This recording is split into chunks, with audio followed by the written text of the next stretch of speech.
her she hasn't replied back. And it looks like we are live. This is my fault. That's all right. It's been so long, Henry.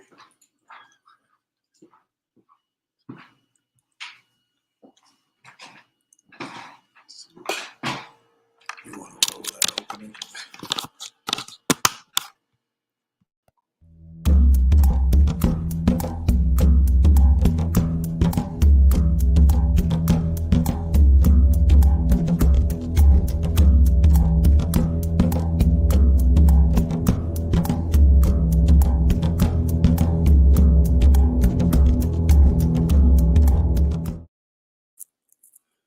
Greetings. This is RealTalk, History as a Weapon for Black Liberation, and I'm your host, Dr. Sundiata Kaita Chajua. Tonight's guest is attorney Adjoa Aiyetoro. She is mostly associated with NCOBRA, but let me give you some background. She is Professor Emerita at the University of Arkansas, Little Rock. She is an activist, attorney with an extensive experience working domestically and internationally to obtain remedies for historic and present-day wrongs of people of African descent, women, prisoners, and other oppressed groups. She is a lifetime member of the National Conference of Black Lawyers and has served as a co-chairperson of its board and its national director. Aiyetoro, as co-chair of the NCBL, was a founding member of the National Coalition of Blacks for Reparations in America, or NCOBRA, and she has served as its first woman co-chair. She also served as chair of NCOBRA's Legal Strategies Commission. Aiyetoro represented NCOBRA and the NCBL on the Reparations Coordinating Committee and became a co-chair, serving with Charles Ogletree and Randall Robinson.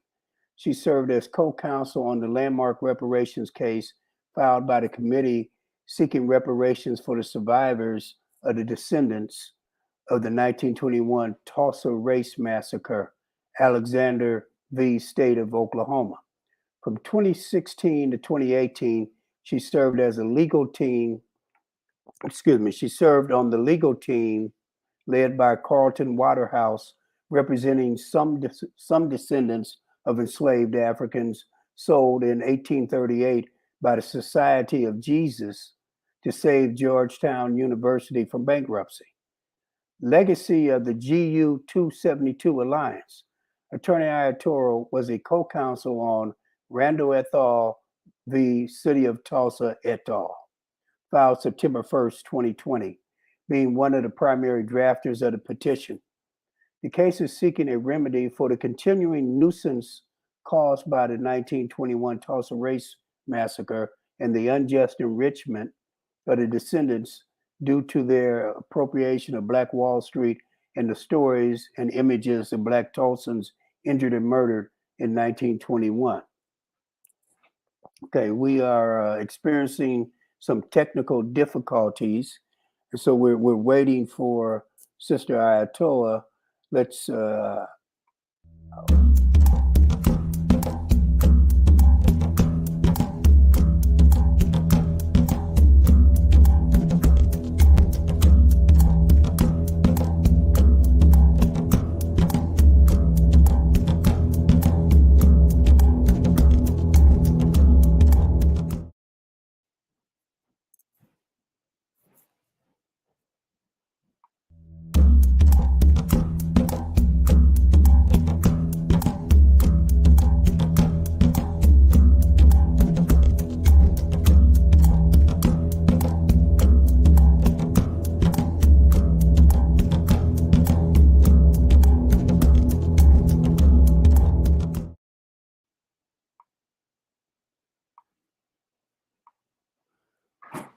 It's not taking the background.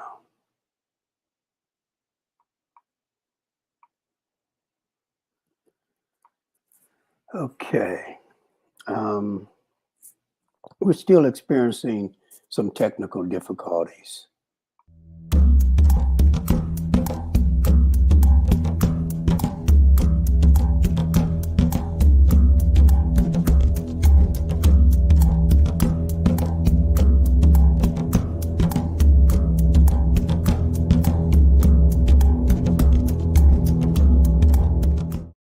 Again.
Okay.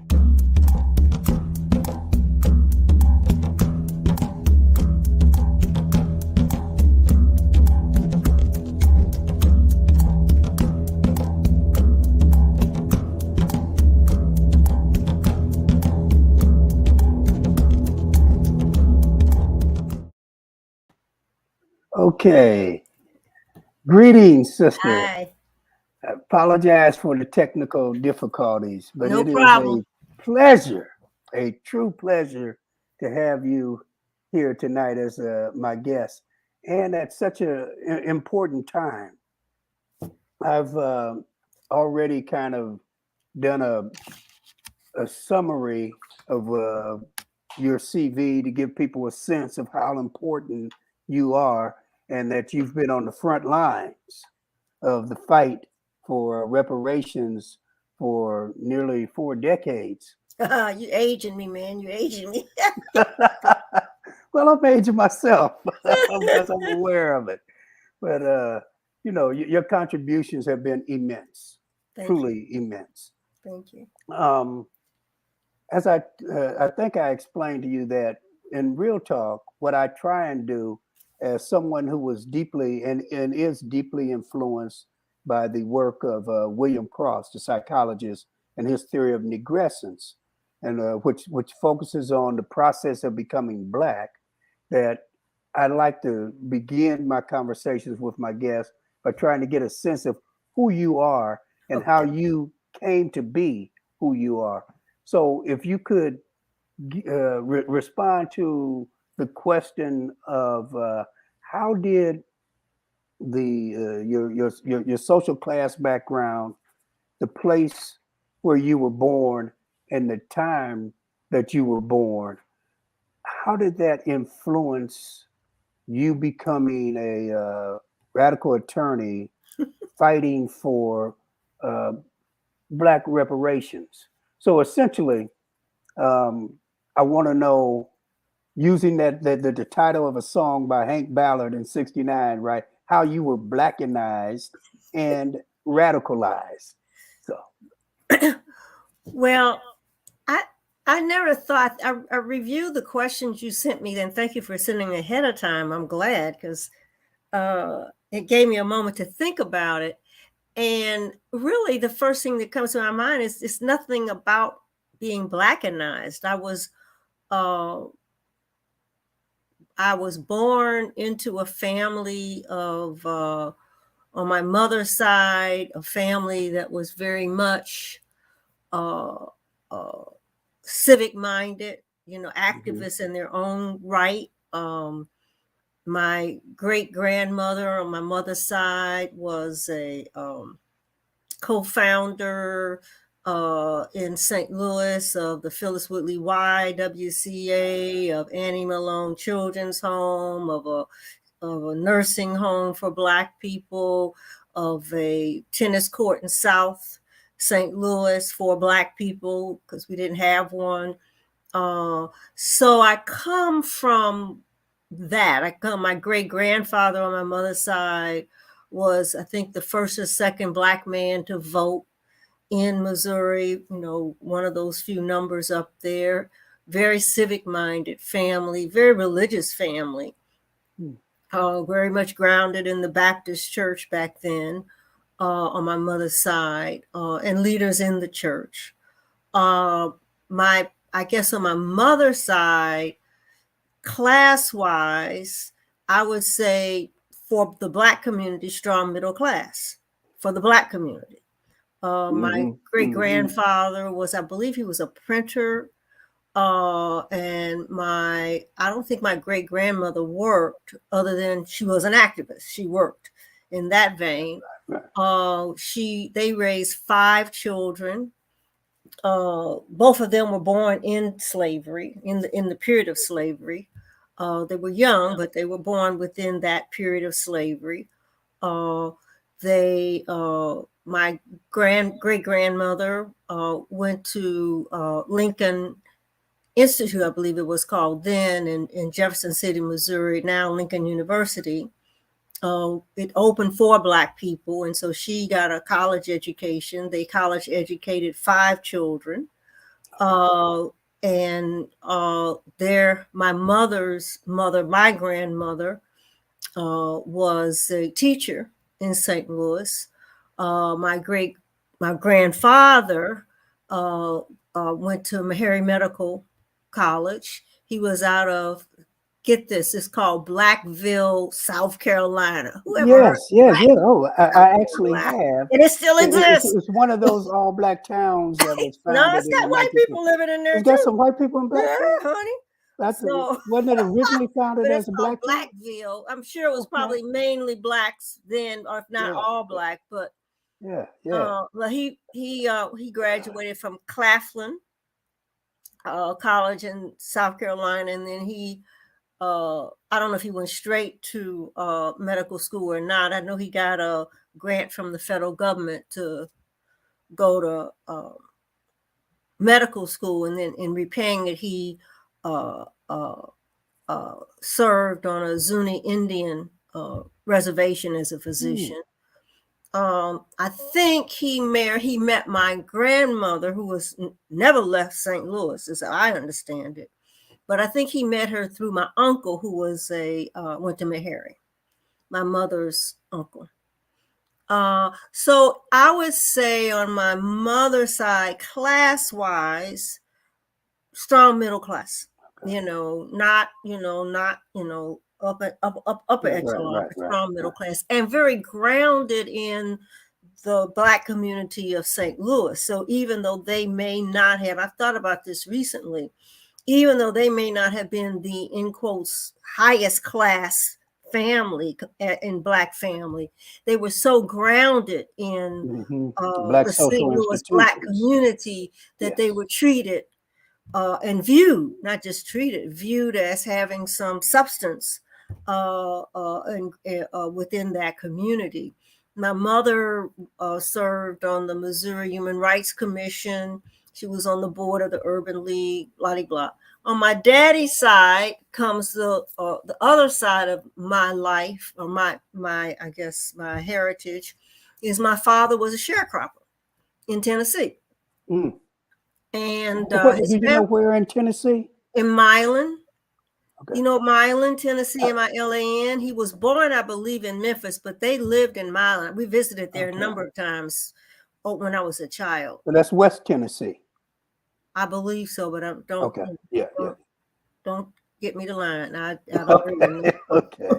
But and he his mother died in childbirth with his sister, who I think she died young. It's really funny.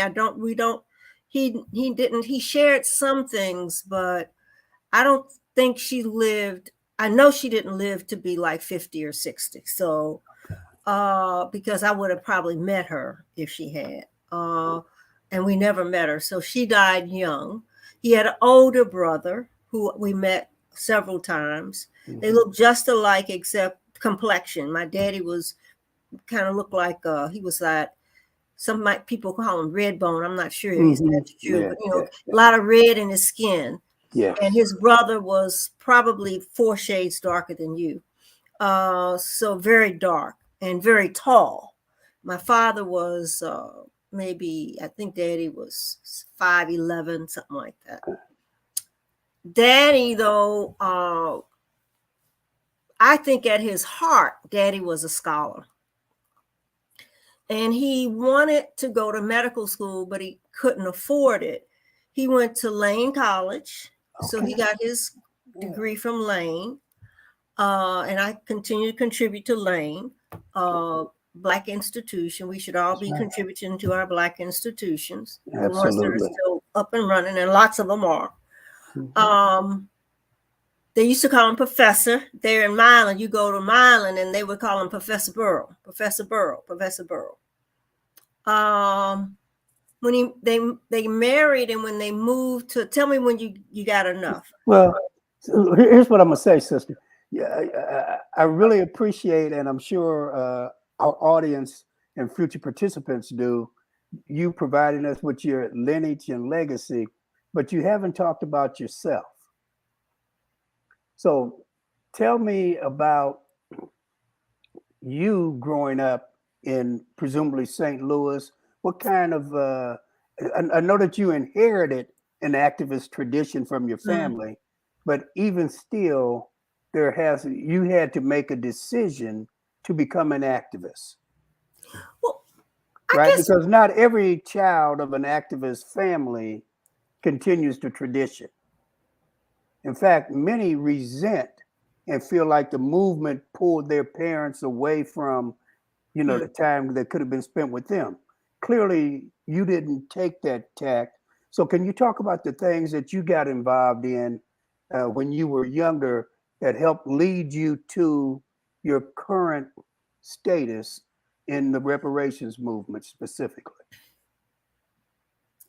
I don't know if I've thought about it in that vein, and I don't know why. I wrote something one time when I was a couple of years ago, not long ago, and the person said the same thing. You're not telling us about you. Well, to me, when I tell you about them, I'm telling you about me. But I understand your point.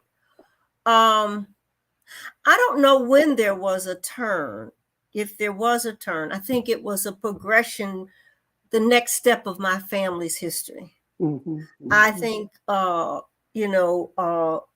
family were grounded in a civil rights type perspective. I think it was a progression from that. So your family would have been the quintessential race men, race women. Your family would have been the quintessential race men, race women of the 1940s, 50s that pursued civil rights. Yeah, and they were grounded. You're right, and they were more grounded in the more, like I was saying, urban leaguish kind of church. That thing, seeking to uplift, in quotes, the race. Not neither one of my parents looked down on anybody. In fact, they told us everybody was just as good as everybody else. So they weren't elitists. And I Right, think they right. could have developed an elitist perspective, especially my mother, but they never did. And so for me, the grounding for me was being grounded in a civic minded family, you know, that was concerned about the participating in helping Black folk. They were conservative on certain issues like labor and stuff. But for me, I think that grounding kept me, gave me a focus. And I agree with you. Everybody doesn't become an activist just because they come from a civic minded family. I think what happened with me I think it was in me. And I know that might not be satisfactory to you or some of the listeners or viewers, but I don't think it was anything that was like boom. I think it was, as I lived as a child and became a young adult, I spoke up. I remember one time we had a little club, and like all kids, I don't know about all kids. And one of my friends I was in high school with, I wanted to join the club. Well, some of the members made this kind of really elitist argument about why she shouldn't be in the club. And I was in my mother and father's bedroom, and I got ticked. And I was like, why not? And I raised the kind of questions that we would raise today as adults. And when I hung up, because she got in club, right? But when I hung up, my mother said, right, she didn't use these words, but this is what she would say, right on. You stood up against discrimination, against elitism. So you were a fighter. Early on, you developed that fighting instinct. And again, you socialized in a family that did that. So what I want to try and get at, and then we're going to move on, is I'm giving you a hard time. You didn't end up in the Urban League. You ended up you did not end up in the Urban League. You ended up being a founding member of Cobra. So I'm imagining that somewhere Black power hits you differently than maybe it struck your parents. Well, for me, I always saw, not always, it's hard to tell. I mean, I'm 76, so we're talking about from young to now, but for me, I always sensed or felt that Black people were that I was around that middle class Black, not that I wasn't around working class too, but I'm talking about the middle class Black, I was in Jack and Jill and And I always felt that so many of us, and it's not just middle class, were catering to white people. And our identity was based on their view of us. And I don't know where that came from, other than that's what I observed. And I have always been an independent thinker. I have not always felt super secure in myself. I have to be honest. I mean, I had my own insecurities. I didn't feel I was A, B, C, and D. I had to work through those things. But I've always had a sense, an independent sense. I remember arguing my daddy was assistant superintendent of Sunday school. And I argued, and I couldn't have been more than 12, arguing that I didn't believe Jesus was God. I thought he was a great teacher, and I'm probably argued it less eloquently that I'm arguing it now or saying it now. But I made the point. Some little child ran down, Mr. Burrow, and Daddy had to accept that, and Daddy didn't agree with that, with me. So, but I've always been an independent thinker, and I don't know where that came from, but I always have. So I saw this, and I could see some in me sometimes wanting to please white people. I have to be honest. I mean, I ain't one of them Black folk that's always went around, whoa, Yeah. right? But there's very few of them. Okay. Mhm. There's very few of those people. Right. Yeah, I had to In develop. our development process, Right. we have to come to places. So let me try and shift and get, because I do want to get this. You change your name. Hmm. So when and what was the motivation? Because that'll help sum up some of what I was trying to get at. Okay. I'm curious. I changed my name when I graduated social work school, and I was working at Malcolm Bliss Mental Health Center in St. Louis, and I decided. Uh, Again, it's probably progression, but my decision was that I wanted a name that reflected more of who I thought I was. And that I was one of the guys that worked at the hospital was from Ghana. And he's the one that gave me Adjoa Asantewa. And he said Adjoa Nana Asantewa. He said, and so I chose that name. I again, my girlfriend said, one of my friends said, "See, you yet to thy own self be true." I tried to cater to my parents' feelings, so I didn't change my last name then, and I kept my middle name is Artist. I'm named after my father, and I didn't do that to please them. I did that to please me. I wanted to keep my father's name. I wanted to be named after my. I liked being named after my father. So, of course, they threw a hissy fit. And but I just felt strongly that I wanted a name that reflected who I thought I was, who I felt I was, not thought, who I felt I was. Good, thank you. So now I want to move to kind of, well, to the question of reparations itself. And I've got a memory. I mean, in my life, I probably met Queen Mother Moore a few times, but the last time that I saw her, and that sticks in my mind, I think it was 1992 at the Baltimore meeting of the Association for the Study of African American Life and History. And the sign she had, reparations now. And I just had this feeling that it looked like, I don't mean this disrespectfully, but a kind of novelty act, meaning that she seemed so far from where everybody else was. And while I'm sure, like I believed in reparation, I know a number of people in my generation did who were there gathered around her, but we didn't believe enough to have signs walking around. You know what I'm saying? And so what I want to get at is that when we look at the career of Queen Mother Moore, who largely kept this alive in the 20th century, at least in the mid 20th century, that reparations appears to be a movement that only Black nationalists and a few radicals are associated with.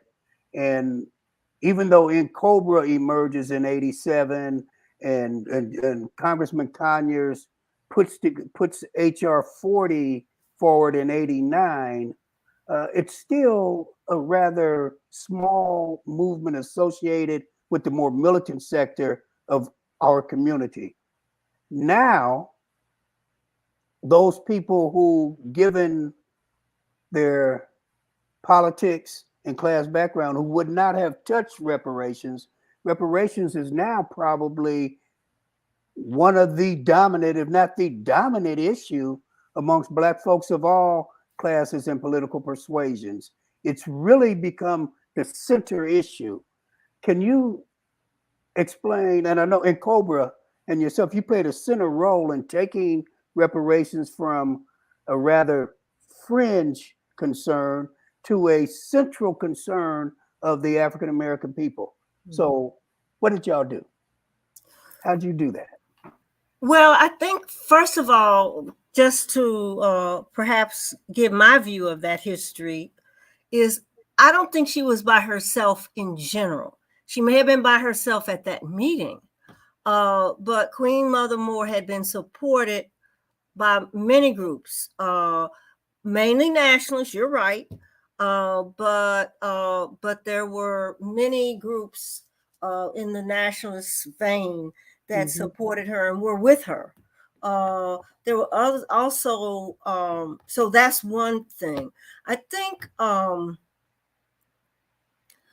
the issue of reparations, I think, has always been colored by class.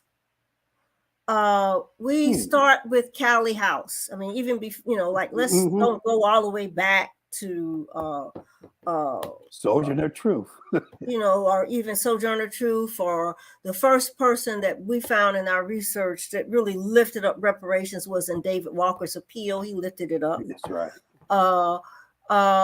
But if we look at it from Callie House, she was enslaved, but after slavery, and they formed the ex-slave bounty, mutual bounty. Right, society. in the 1890s. In the 1896 was one of the prime years. And we look at the way in which the blacks in Congress dismissed the move. It was a white congressperson who introduced a bill. That's right. And I think it goes back to the point I was making of what I have found when I was growing up, and I still find it. It's still there, where blacks are so much wanting to be a part of this white community, white society, to be recognized by them, that it's almost like they get embarrassed by someone and someone's who are speaking up as race people, right? And saying, look, you owe us, right? Well, we got to show, all this. So I think that was back there, and it flowed, and we had Garvey, who I would argue he was reparations, but it was I don't think he would argue he was a reparations. Yeah, I don't think he conceptualized it in those terms. Exactly. Yeah. So we see that it was really embraced more by people who were willing to honor who they were, and to not try and be a part of a society or a group of people that had constantly kicked us to the curb and are still kicking us to the curb. So you're saying it was mostly taken up by the people who really didn't have an entree to get into white society, or chose not to, chose not to, chose not to, because or chose not to sacrifice who they were to get there. Let me put it that way too, because there's some of us, and I think I'm one. I have white people that I have a couple of white friends. Yeah, and that's not to say I got white friends. Right. But the point is, I am who I am. If you're my friend, white, black, Asian, whatever, then you are embracing who I am. I'm not trying to be who you think I should be, right?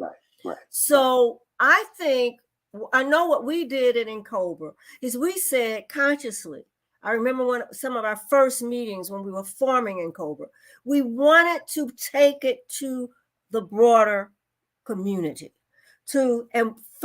initially to the broader Black community, to the middle class Black community, to the non-nationalist Black community, whether they're middle class or not. That was our goal, because it was kind of there in the nationalist communities. Oh, absolutely. It was definitely there. We have that history. We know that.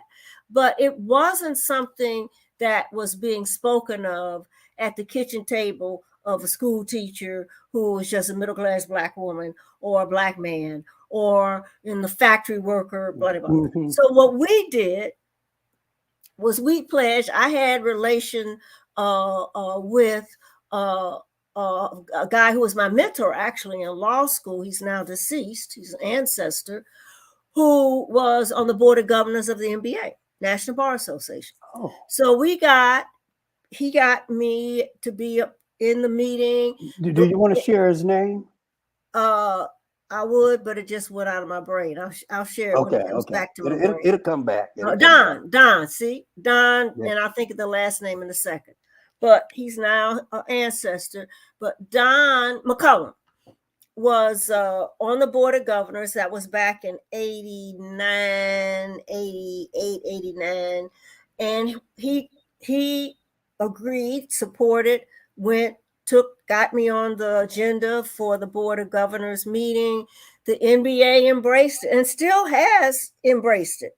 The National Bar. They were, I think, more active earlier, but they still do have it. They created a task force. I was on a panel last year, 2 years ago, where they're talking about reparations. Now, was that a difficult conversation, or did they very quickly accept? It was not difficult.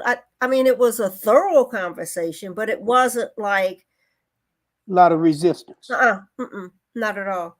I remember it, and I think I would if it had been a lot of resistance. Right. And so that was one entree into Black middle class, not nationalists. Even though some members of the NBA may be nationalists, the organization is not viewed as a nationalist organization.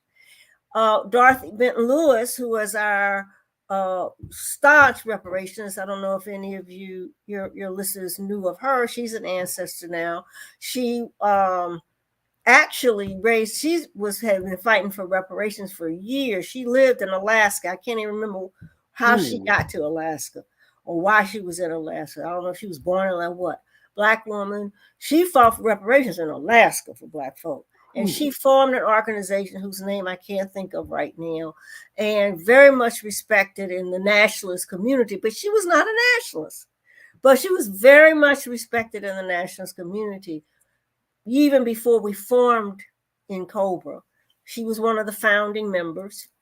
And she was a Delta Sigma Theta. So she took it to the Deltas. And then we had people taking it to other sororities and other. So that's how we did it. That's how we started getting it. Then we know The Debt, written by Randall Robinson. He was very helpful in getting it out because that book actually galvanized discussion.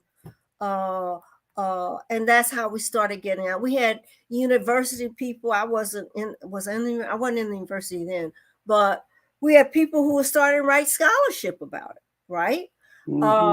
And people began to who were in the academy, we call it university systems, who started writing articles, and so that broadened the discussion.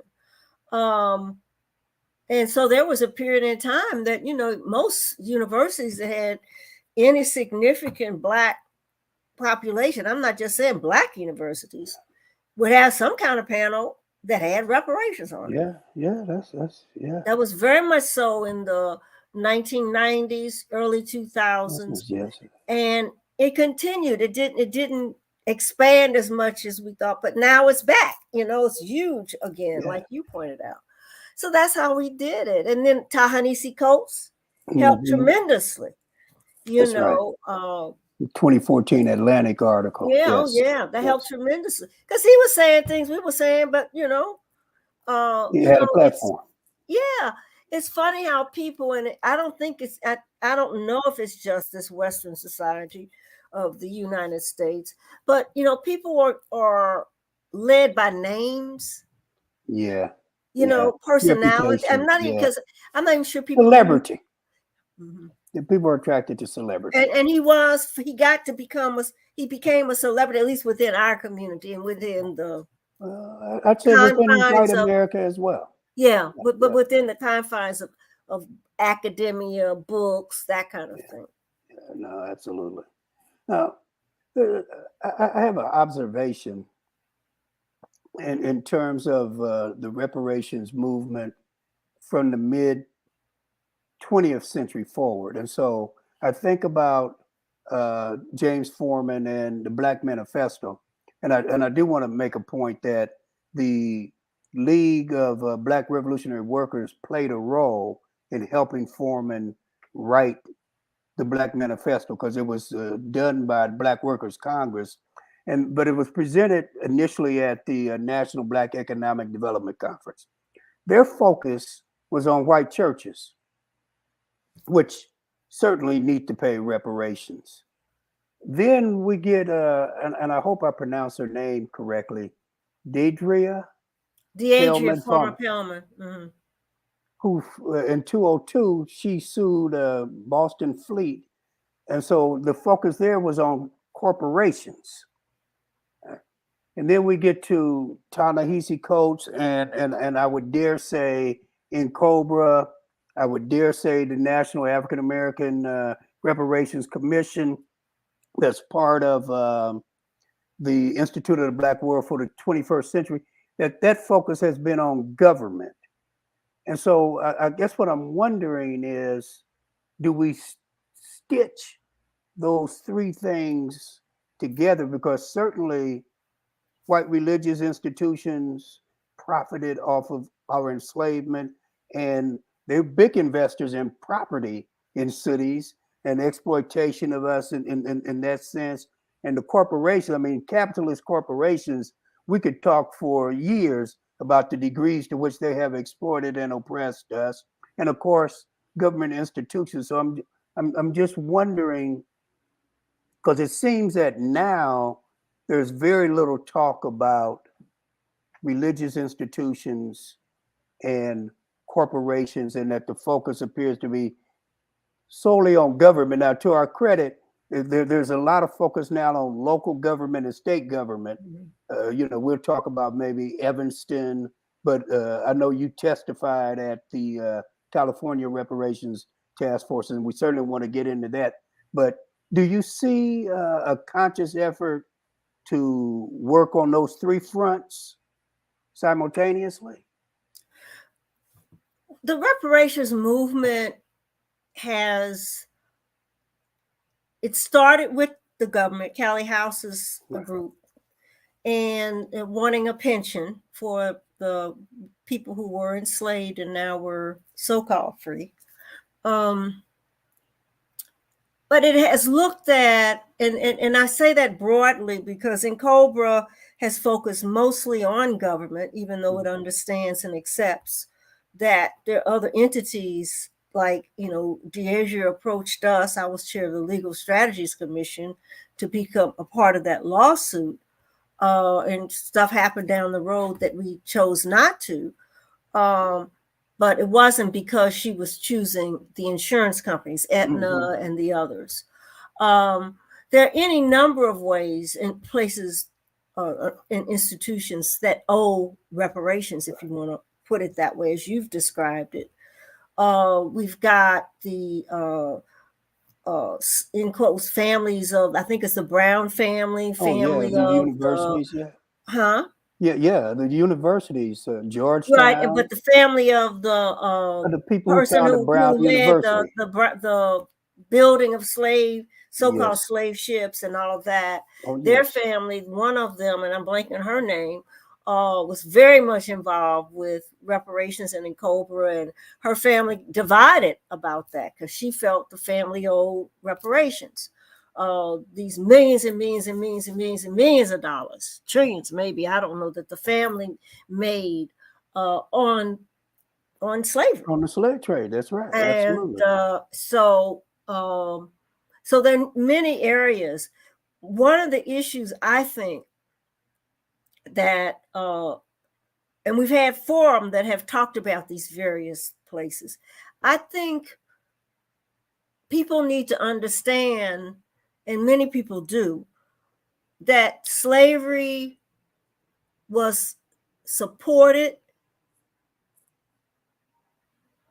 maintained, and even after slavery, that the way in which, the Jim Crow and all of that, by not just government.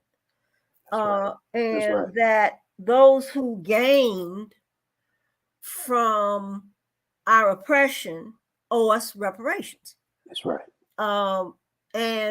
And I think we have to understand that, whether we even ask for it or not, we have to understand that. I also think, and I'm writing more and more on this. I've just got an article I'm editing now that I did a draft of for the Colorado Law Review. And it's really an essay, not a straight law review article. But when we talk about what is the bedrock of racial oppression, against people of color. And my argument is that it is the creation, and we know it was created. And some of your listeners may get upset. One of the persons on NCBL's listserv got upset. National Conference of Black Lawyers got upset. The creation of race is a social construct. Yeah, absolutely. It is not a reality. It's Right. a social construct. And it was created by white folks sitting up there. And this guy, I'm blanking on his name too. Sorry. That was in German, a German. Yeah. That actually wrote it down.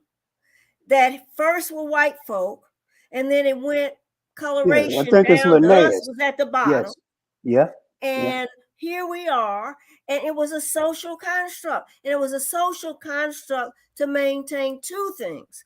One, to satisfy the greed of white people to control not just money, but resources that could lead to money, but also the need, which I've not done as much study as I should and want to in the African thought. But what I understand of African thought is that we never, as Africans, never said, I'm better than you because my skin is this color and your skin is that color. We never said, I'm better than you because of a physical attribute. Right. We have never said that. Right. And that's my understanding. You can help me with that literature. But the point I'm making is that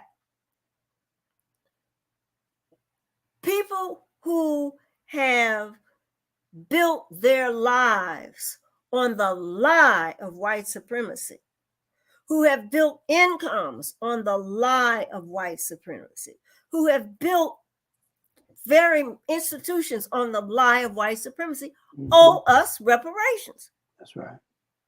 And that's, but our focus, the government made all of that possible, right? Because the United States government embraced it. That's right. They sanctioned it. Higginbotham wrote about this, right? Yeah. Many years ago. Yeah, no, absolutely. So I kind of want to turn to your testimony before the California Reparations Task Force.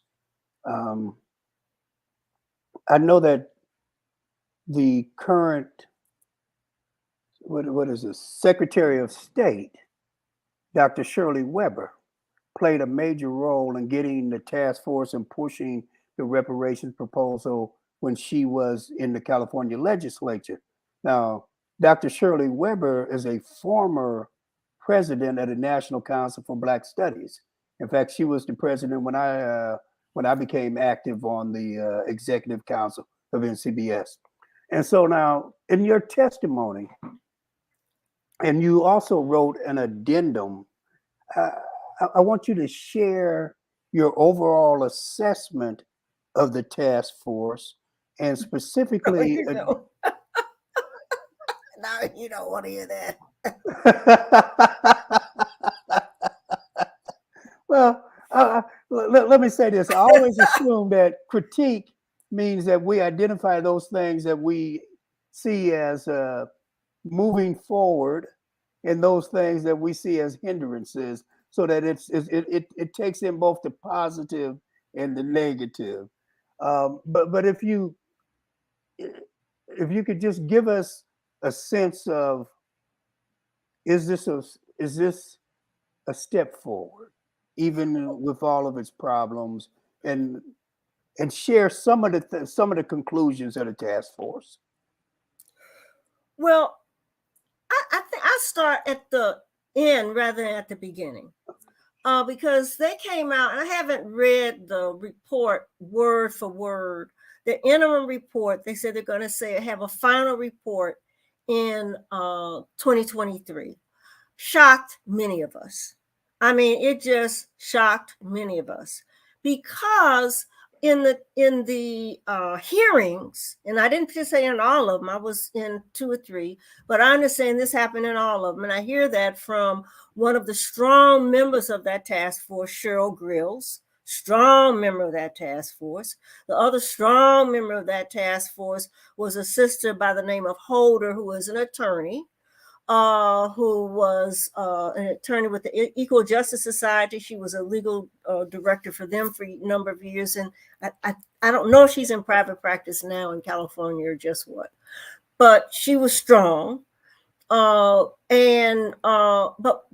the issue is, the shock was because every session, I understand, I know when I was on, they were this fighting around ADOS was positioning itself always. It got on early, and they were pushing very strongly this view that the only people who should get reparations are people who can show that they were descendants of enslaved Africans in the U.S.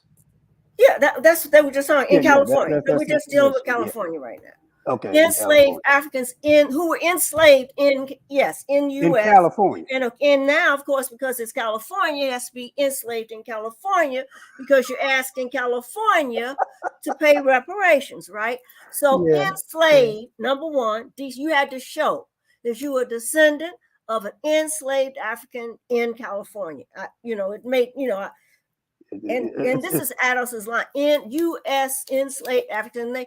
It's like Africans descendants of slaves. Well, first of all, their whole name don't make sense to me, but that's all right.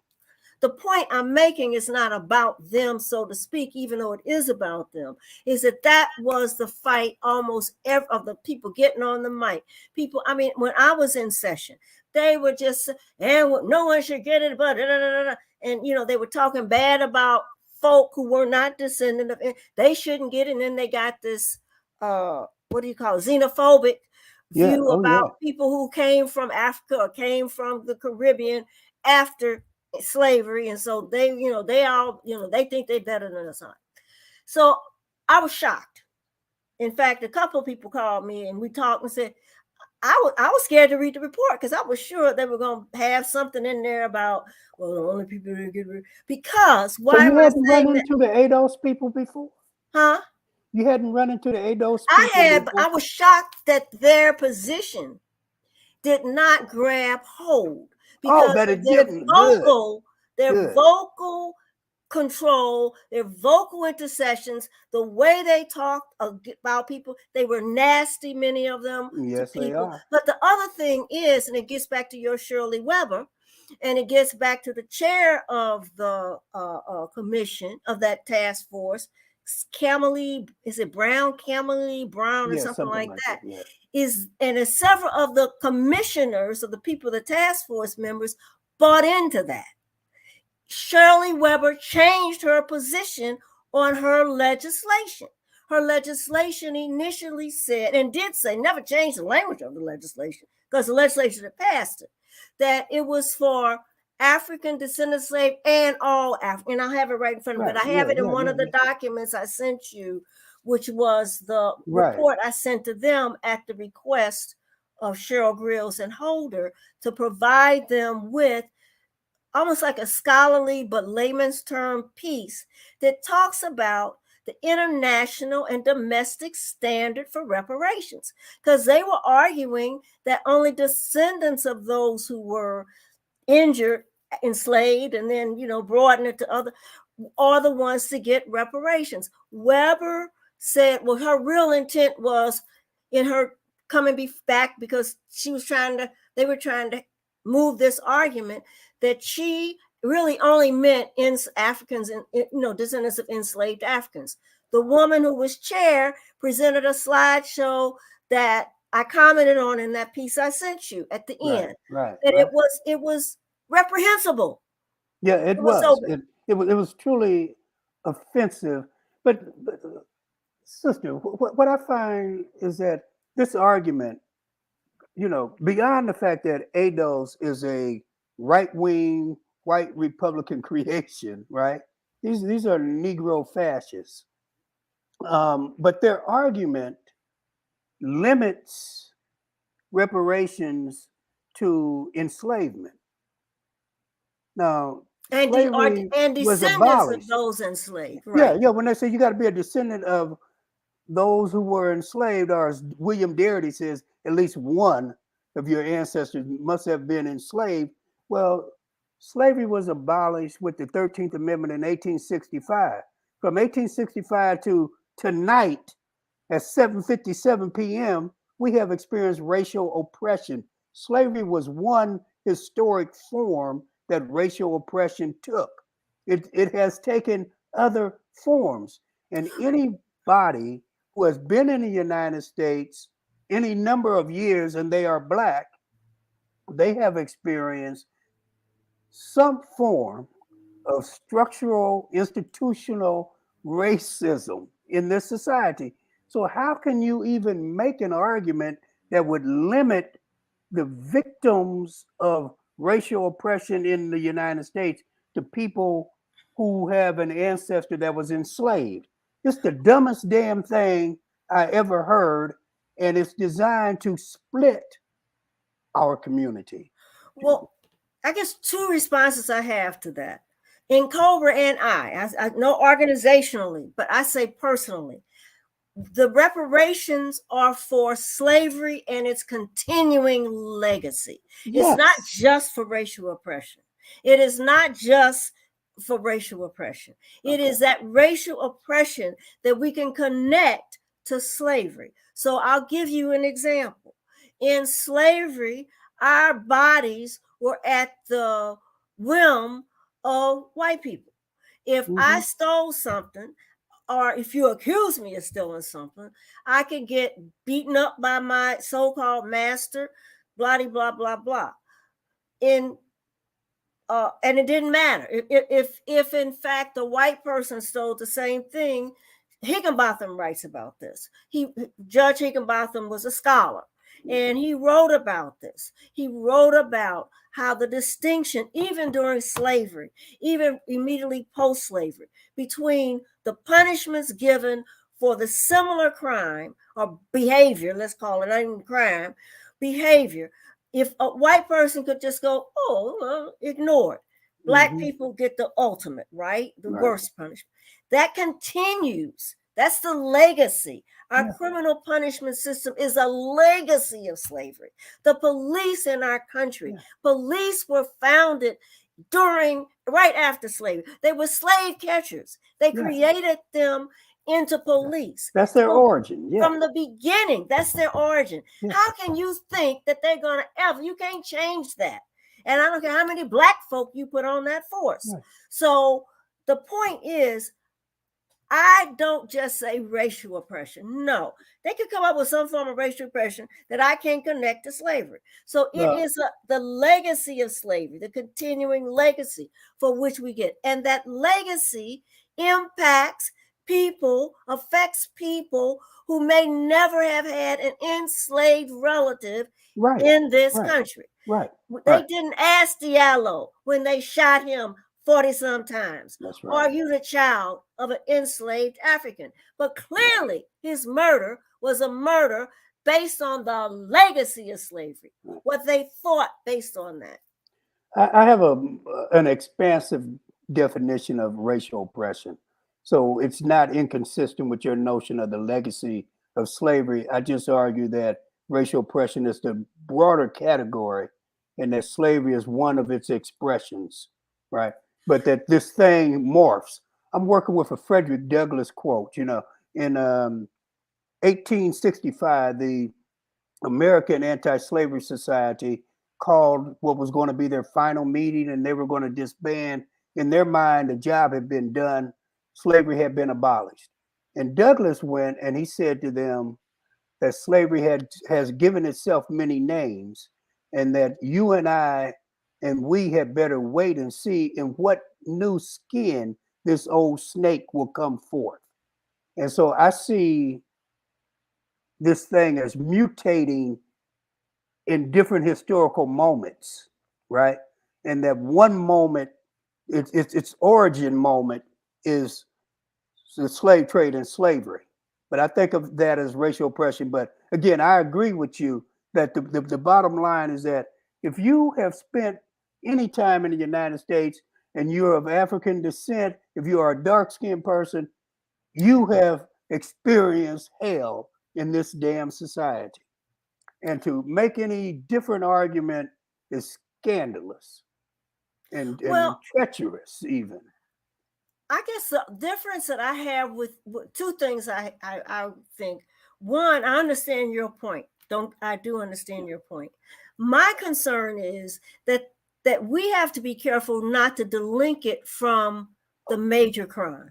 That's the basis for reparations. If we start making it too general, then we feed into their argument that, well, so maybe it's a strategic perspective, a difference.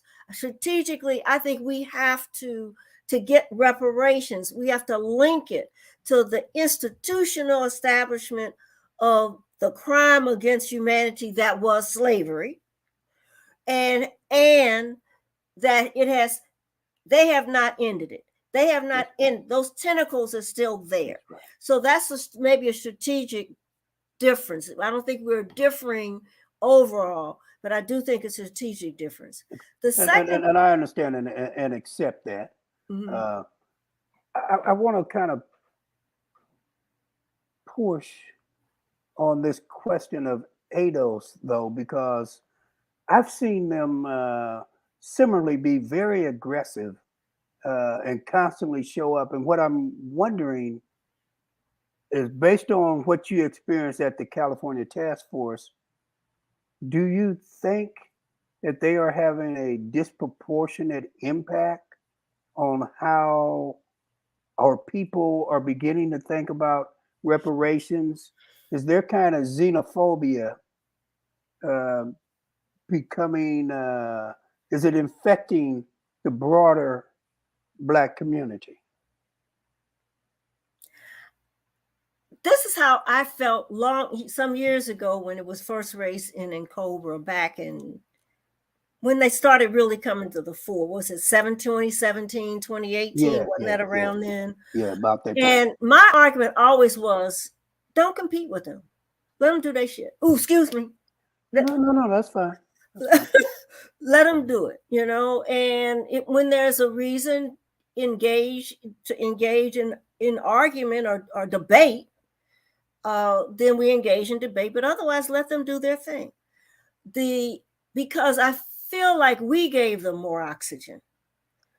I felt like I felt it a long time ago. I was telling some folk, and I'm not going to name no names, but don't respond to them.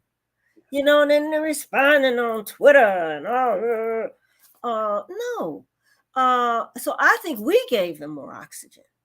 And when I say we, I don't mean just in Cobra. I mean a lot. A lot of us. A lot of us gave them oxygen. Yeah. I think that's why I feel that the task force, to get to their report, beyond just these commissioners, we lost the first argument. The first vote on who should get reparations was 5-4 in favor of only descendants of enslaved Africans. That was a near loss, but it was still a loss. So that's why I was shocked by the report. But I think the report was written by a broader constituency on the legislative body that was more influenced by those who were in the fore and more influenced by those of us who came. And it wasn't just in Cobra, it was people talking about the impact of the criminal punishment system. You see that in their recommendations, the impact of housing discrimination, the impact. So to the credit of whoever organized this in California, beyond these, the chair, to me, just, you saw it. And I just felt like, to me, and I said it in the piece. I hated to say it, but I said it in the piece. If she had been in my class, she'd have gotten a damn F. It needed to be said. It needed to be said. She would have gotten an F. Yeah. I mean, you don't do that. You don't put something out there and then present it one way, but it's a lie. She was trying to support their argument based on a lie. And so, but despite that, I think from what I'm understanding, and I don't know all the ins and outs, there was a broader group that was actually writing the preliminary that was beyond just those 4 or 5 people, that the 5 people that voted to have it be descendants. Yeah, I think found the conclusion, the report, to be the quite interim forward report, looking and to be, you know, it does advance was like a the thumb your struggle. nose at ADOS. It was, Yeah, yeah, you know, yeah. but I was pleased. The thing I think, Well, you may have I played a hate to, role. I don't, You may have played a role in that, sister, in that the addendum that you sent took those questions on quite Oh squarely yeah, and I eloquently. challenged that expert, Yeah, no, Chemerinsky. you They were brought a very white good, very good. constitutional law, progressive, so to speak, constitutional law Mm. professor who was close to William Darity.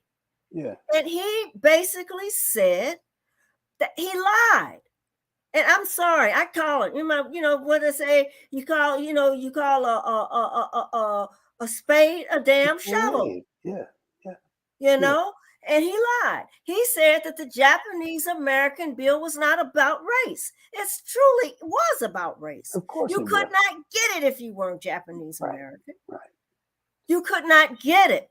That's right. So Yeah, but he kind of but the point I'm making is I think we saw that when we stand tall and make our solid arguments and our debate and let them act a plum nut and talk bad to people, that hmm in many forms, I'm not saying in every one, but in many forms, we will come out victorious because our arguments in support of reparations, not just for descendants of enslaved Africans, but for Black Africans of Black I'm not saying Africans of Black Africans, Black Africans, yeah, or in the United States, of African descent in the that's right. United States, have all been victimized. You can't tell me if Oprah Winfrey don't want her reparations, she can turn it back. That's right. You know, That's she right. made an argument. Oh, I don't want it. No, okay, fine, give it back. Yeah, No, yeah, don't give it back to them. Give yeah. it to This us. this Give is it to about our race, community. not class. This is about No, race. We were but all it's injured. not about class. Right. We were all All of us injured. are And old. so let's She not play that and game. We're all injured here. Yeah, right, right. no doubt. Now, I want to raise a interesting question. Now, Mm-hmm. your testimony and the addendum is appearing in a book edited by myself, Mary Frances Berry, and VP Franklin. That's entitled Reparations and I believe Reparatory Justice, Past, Present, and Future. Now, much of the discussion on reparations has been focused on economic concerns. And in fact, Darity only conceptualizes Right. it in that framework. And they're pushing that this is the way to shrink the racial wealth gap. Mm-hmm. Now, the argument that I put forward, and you can see it when Cobra lays out the areas of injury, one is called peoplehood, right? And my understanding, at least the way I'm conceptualizing that, is that when we start talking about making restitution for the injuries, the first injury is the elimination of our sovereignty, our right to determine our destiny. Mm. When you start capturing people and you enslave them, you've taken away their right to self-determination. So I think the political question, our right to determine our destiny, has to be put back strongly into the argument for reparations. So I just want you to respond to that. I think the first injury really wasn't the injury to self-determination. I kind of disagree with you on that. Unless, I mean, we could probably, if we had 2 more hours, and I was trying to say, oh, we're gonna be to 9:30. I'm telling you, we could be here to 11, right? Yeah, But I'm but we sorry. won't. Hey, I know we won't. I won't. But the point I'm making is, I think the first injury to us was stripping us of our identity. I think that was the first and most major. You don't see that as connected to sovereignty? It may be connected to sovereignty, but I think that when you take a people from various tribes and communities and you put them in a ship and you send them to a foreign land, and then you tell me, you separate me and you from the same tribe, but you separate me from you, they separate me from you. They didn't want me to be able to talk to you. It ain't about, they didn't want us to communicate, to strip me of my right to use my language, to strip me of my identity as a whatever African tribe was. That was the first and most serious injury, I think. Well, let's not and I think focus. we're still struggling with that. Let's not focus on the first. Let's focus on whether Well, or you not. started. You said. I did. Okay. I'm just following you. And I hear you. I hear your response to that, right? I'm gonna disagree with you because I think that there's new history that demonstrates that they didn't necessarily separate us as much on the ship, and when they land, when we were deposited in different regions of the U.S. So that when we look at the history of South Carolina and we start talking about rice production and we start talking about the cattle industry that's developed there, the Fulani are central. And so that actually, because these white folks had these racist ideas in which they thought that different African ethnicities had different levels of intelligence and different skill sets, they tended to keep those ethnic groups together and to put them into particular work, right? Igbos always went into the rice paddies.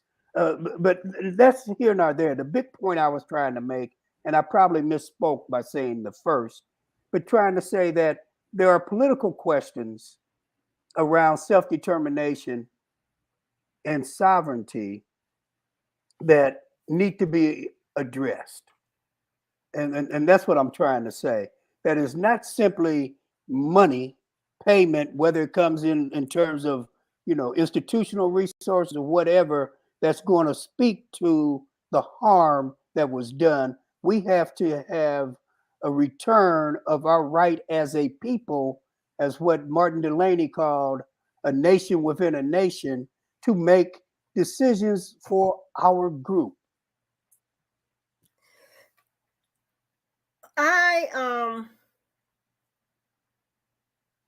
That's an argument that the RNA and NAPO made, and RNA, and they may still be making NAPO. it. I work very closely with them, as you know, in the development of NCOBRA and Right. da da da da. But for me, I haven't necessarily been one to that argument. Okay. And I'm not saying I don't see some merit in it. I think for me, the self-determination, I mean, one of the things, for example, that the RNA and one of my good friends in Kichi talks about, in Kichi Taifa, is that they had no right to simply make us U.S. citizens in the 14th Amendment. That's classic RNA argument. That's a classic RNA argument. That they should have done a plebiscite, I guess, is that what it's called? Plebiscite. A plebiscite to see whether we wanted to become U.S. citizens or whether we wanted something else. That is, I think, correct. Yet, that's what they did. And they did that because of my theory that I shared earlier of it's the way white supremacists act. Right. They were losing the battle over slavery. What do? They find another way to keep us captured. I agree with that. Yet, my view is, and maybe it's just based on practicality, I don't know how. I think the ultimate would be if we lifted white supremacy and we said, okay, we are no longer under the bludgeon of white supremacy. Now, how do we go forward? Then the argument to me, of the self-determining Africans or people of African descent who wanted to come together as that and make a determination, okay, we want X, Y, and Z. One of the problems, I think, and NAPO started working on it. That's the New African People's Organization for Right, Humanitarian. NAPO. Yeah. Began to work on it when they started working with native tribes in the United States. Right. That we cannot be so arrogant as to believe you should just give me Florida and the 5 states that they have. Yeah, that's those states are not ours. They're not right. theirs. They Right. stole them from the native people. Right. So there's a lot of work that has to be done in that vein. No, I agree with you, but I guess the perspective I'm working from, building off of Delaney, right? That contemporarily, we are like the boss. We are like the French in Canada. We are an oppressed nationality, and the question of autonomy. That's essentially what I'm arguing, is that the indigenous people, their status, even though it is as a dependent nation, they have powers in terms of their group existence, their existence as a nation, that we don't have, that we would benefit from having. Like, they have control over their policing, they have control over their educational systems today. Now, granted, they're deeply oppressed, but having autonomy or semi-autonomy, we would be in a better position if we had that kind of semi-autonomy. And going forward, I don't ever see us as integrated into this society, but I'm not sure that we would ever also be able to return to the continent en masse or create separate independent nation states. But I do think we can have zones of autonomy. I do think we can have proportional representation in a transformed United States. And so I'm just saying that these political questions for me are tied to reparations. And that one of the most important things about a struggle for reparations has to be that the decision of what they look like and who receives them is a decision of the Black people in the United States. That's why I don't see that as a government, U.S. government or Congressional Black Caucus decision. It's the decision of the masses of our people. I think the decision of what reparations are owed is really more of a social scientist. No, not what's owed, how it's delivered. Well, right, to me, the first question has already been answered actually by scholars, Black scholars, white scholars, green scholars. It's been studied to death. That's right. We know the injury. We know the areas of injury. We know the areas of injury. That's why we took in COBRA, we created the 5 injury areas. There may be some others that aren't included there, but the major ones are. We know we were stripped of our right to be, you say self-determination, our peoplehood, that, we align it now. Our younger reparation has said our struggle against voter suppression falls within peoplehood, right? Stripping us of our voice again in other ways.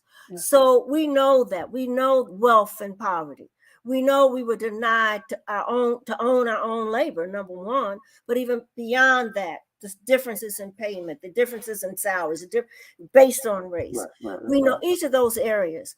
So for me, the question of what is the injury has already been answered. What the areas are, maybe a few that we don't know, haven't talked about.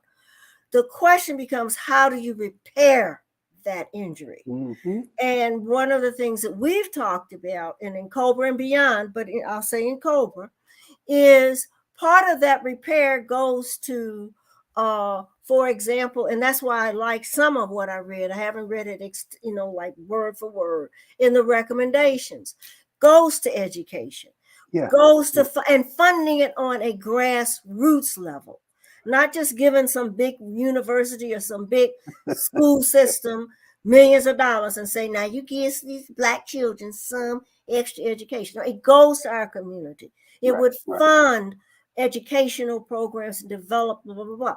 So for me, the area of distribution, which is what I think you said you're talking about, which I think you are, is we have to be a part of that designation.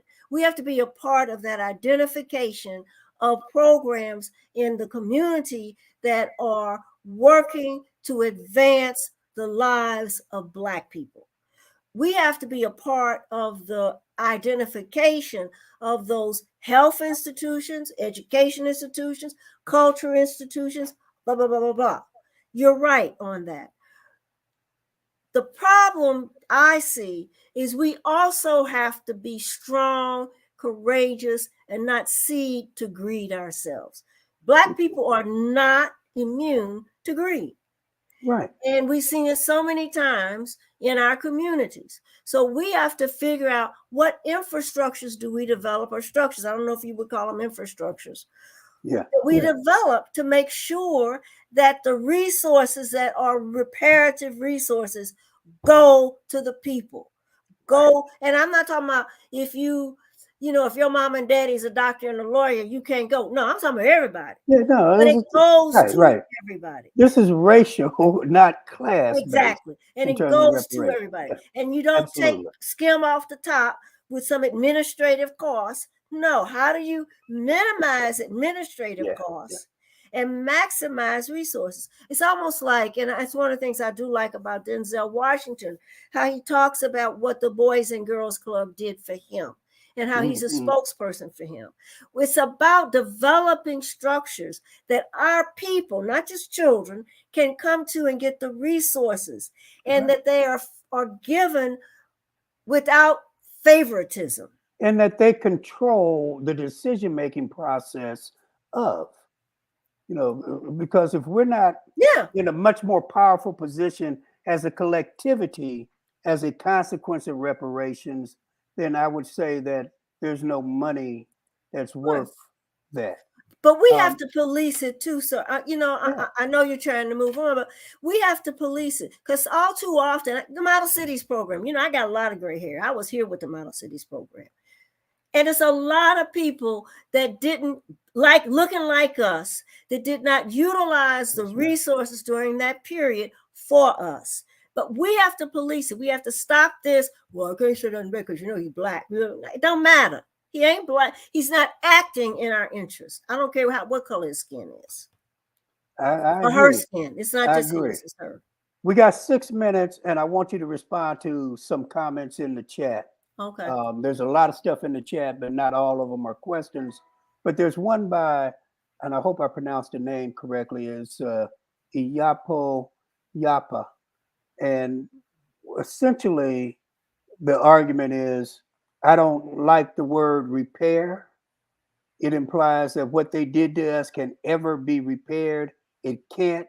They can't repair the separation of us from our land, people, language, culture, spirituality. Would you react to that? Because in almost every argument about reparations, the word repair is there. Yeah, reparations is really a legal concept, right? Yes. And basically the concept is, if you injure me, you have a responsibility under the law to make me whole, which is a form of reparations, right? That to make me whole. Now, if you can't make me whole, like you took me from Africa, making me whole could be sending me back to Africa, right? Mm-hmm. But that might not be possible. I might not want to go back to Africa. But the point being that the term, there is a philosophical, ideological argument that they can never repair us. I disagree. They can repair. It's like you break a chair. You break a leg of a chair, right? You repair it. Now that leg is never going to be the same. Everybody knows that. When, a car, they tell you when a car gets hit bad, that car ain't going to never be the same. But you don't get rid of that car. You patch it up, right? Your insurance requires that it be. But even you a lot of times, so the point is, I agree that repair, you can never, I don't know what I would have been if my enslaved African family had not been enslaved. I Right. don't know. Right. I don't know. I could have been laying on the street and somewhere in Ghana. I don't know. But I do know that I have been injured by the white supremacist theory that created slavery and flows into the continuing legacy. And I can Okay. talk about that injury. We got 3 minutes. I want to kind of tight response, 2 minutes max. And there's a statement here by Cheryl Van Epps, and the argument is essentially this: that reparations can only come from the federal government. Essentially, there is no role for the states because they don't have enough money. And I believe this is the Cheryl that sat on the California task force. No, it's not It's Cheryl not Epps. okay. Cheryl It says Grills. I sat on a state advisory board. Yeah. Anyway, Cheryl Epps. how do you respond to this I question? disagree. I think states have resources, and I think they should be accountable for their role in slavery. And I don't think we give people a buy And or its a legacy. pass because we say they don't have money. They owe us. Now, if they can't pay us, then that has to be sorted out. But I don't think we don't make the demand. We make the demand. Was that tight enough for you? That is very, very tight. I am so appreciative of you coming on my show, sister. We are at that end point. You've got about a minute and a half if you want to make a summatory statement before we end. I just thank you for inviting me on your program, and like I told you, oh, do we have to go to 9:30? I was thinking I'm not a night person, but I have enjoyed it very much. Thank you. My closing statement is: I think we have to be solid in our support and commitment to fighting for reparations, because whether we get it or not, we owe a debt to our ancestors to continue to speak up and say, you've injured us, you owe us, and it ain't out of anger, it's just out of, it's just facts. That's right, just facts. So thank you. Thank you. And this has been Real Talk, History as a Weapon for Black Liberation with Dr. Sundiata Keita. And our guest tonight has been attorney Aiyetoro. Adjoa Aiyetoro. Thank you. And we are signing off.